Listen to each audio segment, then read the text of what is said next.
Hey there, ladies and gents. So today I'm coming to you with day 17 of the 25 Days of Lipstick Challenge. Yes, it's a no-face video again, but I have a video where the kitchen recipe or something. I don't really like yogurt unless it's sweet and store-bought, but my parents love it, homemade.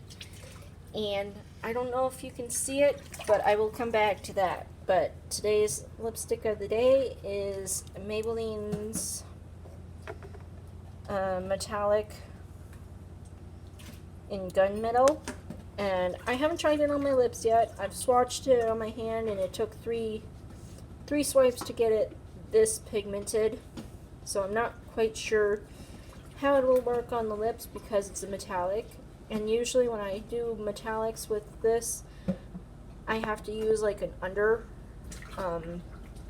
like another product to make a matte dry.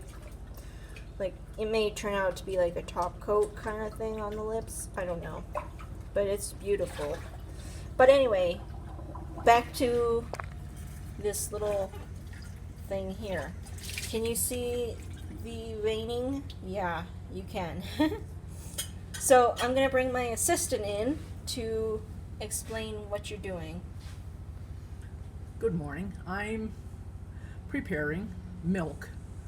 This is whole milk at, it was 180 degrees is what you need to get it to in order to kill some of the bacteria that's not necessary for yogurt. So that's like heating it for 12 minutes in microwave. Now if you're looking at it, you can see it usually forms a skin, which I kind of broke up already, but it's reforming again. It looks like it's pulsing, which is pretty cool to watch. Now this has to get down to 110 degrees, where I would add a couple of tablespoons of our already made yogurt. Or you can use store-bought yogurt, but it's best to use plain, unsweetened.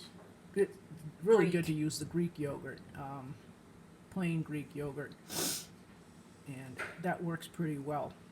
So after the 110 degrees, this will get wrapped up with a cover over the top and a towel all around it, and you put it in a warm place for sometimes up to 12 hours if need be, but we don't put it there that long. We have a wood stove, so. And then it just heats right up really beautifully in it. And then once you get your yogurt going, and it's where you like the consistency of it, you're going to put it in a cheesecloth or very, grained cotton towel over a sieve. Kind of like a diaper cloth. Let the whey drain out of it. And you have some yummy yogurt. You can add all kinds of things to it if you like. Fruit, nuts, raisins. Maple syrup if you really want it sweet. Yeah. Or you can eat it just the way it is. It has a little tart taste to it, but sometimes it's just like fresh. It's very fresh tasting. Better than store yogurt.